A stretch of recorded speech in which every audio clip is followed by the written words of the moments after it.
His opponent, Brazil's Marcos D'Almeida. Almeida, the world #1, Ellison, the world #2. It has been unpredictable throughout this tournament in Nanjing. The first time China has hosted the World Cup final. We have got the top 2 seeds in the world going up against each other for this recurve men's gold medal. Definitely going to be a tough match. An incredible 14th appearance at the Hyundai Archery World Cup final for Brady Ellison. He's won it 5 times. Last time back in Moscow in 2019. It's a 5th appearance at the World Cup final for Marcos D'Almeida, champion in 2023, and he'll shoot first. And what a start.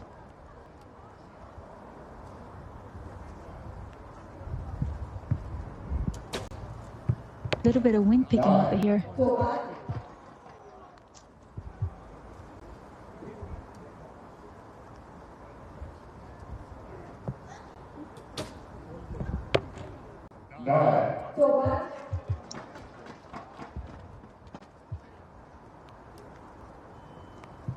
Ellison definitely getting buffeted a little bit on the line and pulled that one into the 10, all square.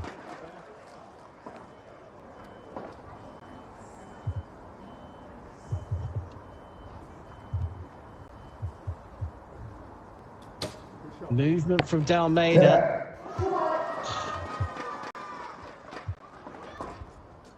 29 set.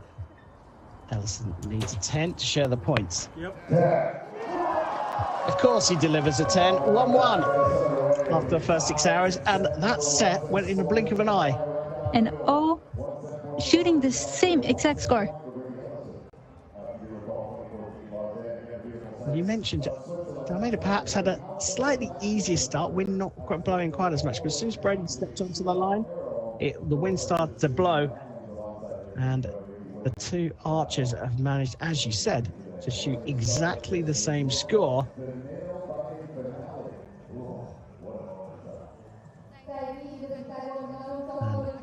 a comparison of the arrows will show just how good both of them were.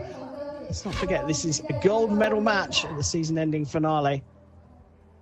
And D'Almeida, average distance from the centre, much, much closer than Ellison's, despite the score being exactly the same.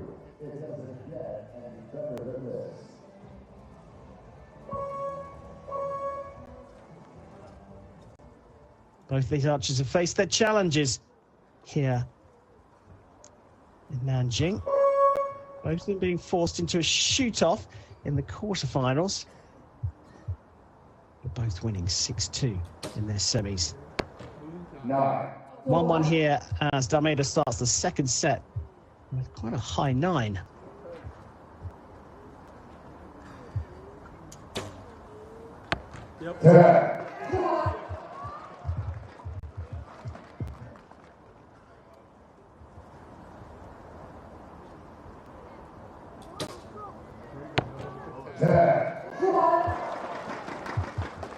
I think we got a tight match on our hands. Another one. 8. Curse the commentator, Mary. I'm sorry.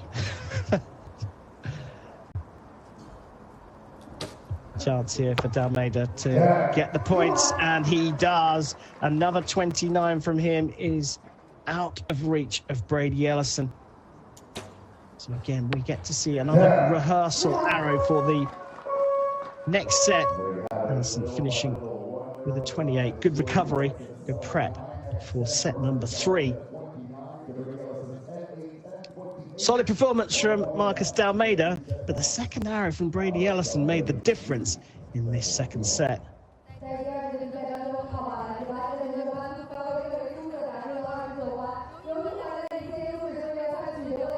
Gets you just a little wobble. Did he? I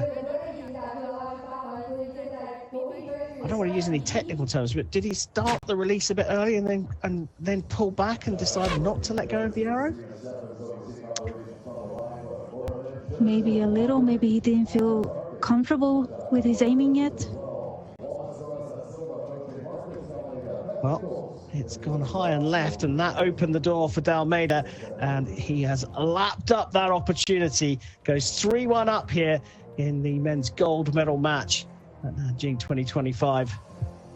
Looking for his second win, having taken the title in Hermosillo, Mexico 2 years ago.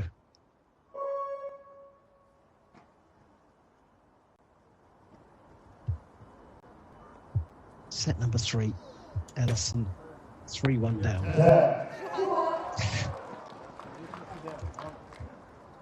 I think we can safely say he's not forgotten where the 10 is. I think it's very safe to say. 9.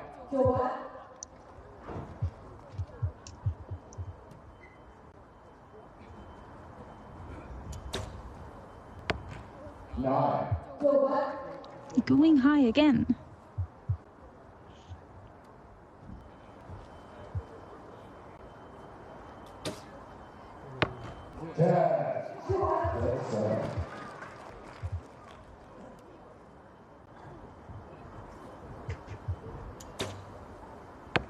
10.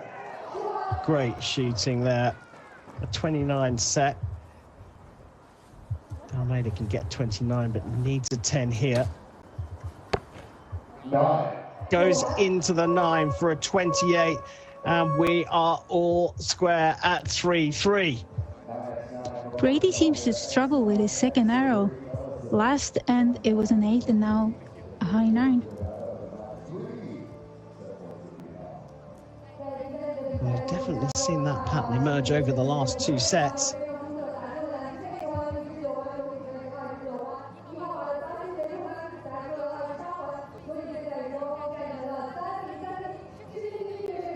Well, it's no surprise to see that back arm moving a little bit when you're almost at full draw. No real indicator there. Just have to speculate as to whether he's not feeling 100% moving from the 30-plus degrees it was in Delhi, who's shooting at the Archery Premier League, to now just a little over 12 degrees here in Nanjing, 12 to 14 degrees today. And look at the brilliance of the pair of them. Ellison just over 4 centimeters average impact away from the center of the target. 3-3, set number 4. This is still anyone's game. World number 1, Marcus Dalmeida to shoot first.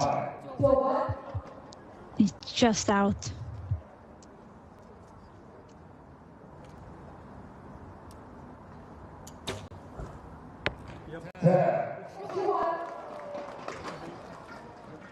Mini advantage, Ellison. 9. Dalmeida has to set his sight a little higher. 9. Ellison drifting high as well. We have seen this trend. Could be the wind. Seems to be a big factor in that field. 27 has opened the door. Enough for the points for Brady Ellison. 4. And he pops it into the 10 for a 29. And from 3-1 down, Brady Ellison is 5-3 up, resorting to an extra layer in between the 4th and the 5th end. Starting to feel the cold again. I feel cold just looking at them. And you're from Estonia. That says a lot.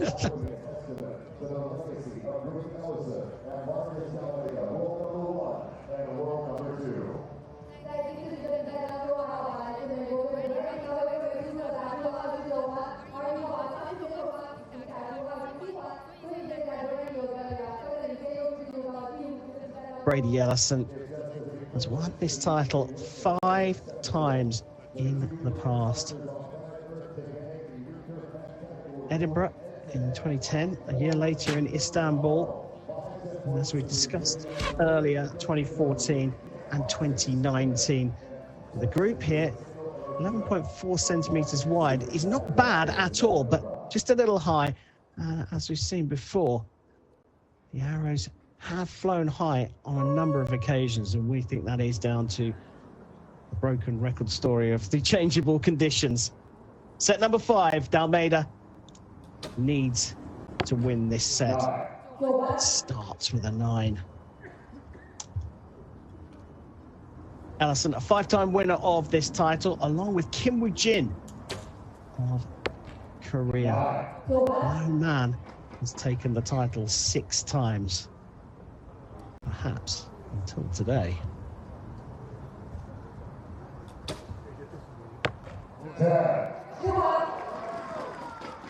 Brady just needing to match Dalmeida shooting this end.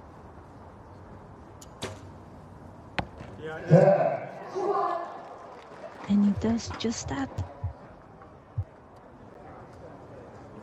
Pressure moment for both of them. Dalmeida knows he needs a 10 and still may not be able to force the shoot off. He gets a 9 for a 28. So the pressure is just relaxed a little bit for Brady Ellison. A little shaky. A 9 is all he needs, and it's a 9 from Brady Ellison. And he came here with one idea in mind, and that was to take the 6th title and put himself clear ahead of Kim Woo-jin as a 6-time winner of the Hyundai Archery World Cup. Plenty of support from the local crowd. And it's a 6-4 victory from the man from the United States of America. What a legend. Brady Ellison, the champion again.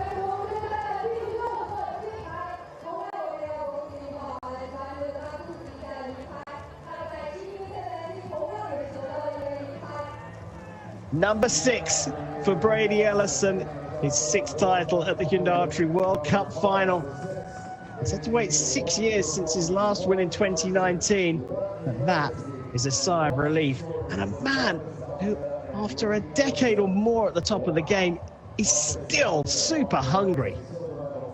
As I said, winning motivates him, and we can see just that in his face. Well, what a spectacular men's recurve competition from start to finish. The quarterfinals featured 3 shoot-offs, but when it came down to it, the top 2 in the world faced each other off. Dalmeida got off to the better start, going 3-1 up. Brady Ellison fought back to 5-3 ahead, going into the 5th and final set. And then the winning arrow, a 9 was all that was required to tie up the set, get the 6th point he needed, and the unbridled joy in the celebration shows how much Brady Ellison still loves to win. What a superstar. What a legend. What a champion.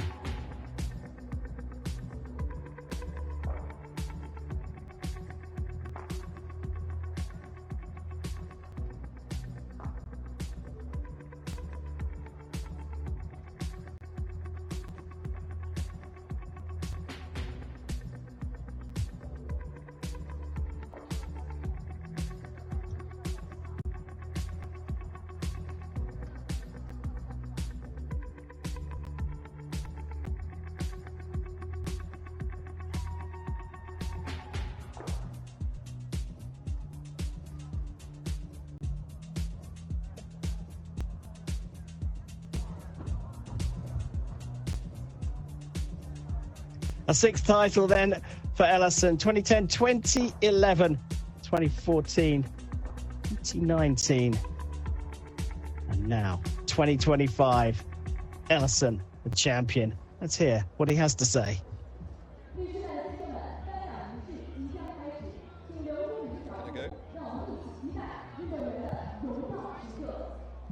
Congratulations, Brady. We just see you let out a massive roar with your coach there. Looked like it meant the world to you. Was it just a release of all the emotions that you've penned up throughout the outdoor season?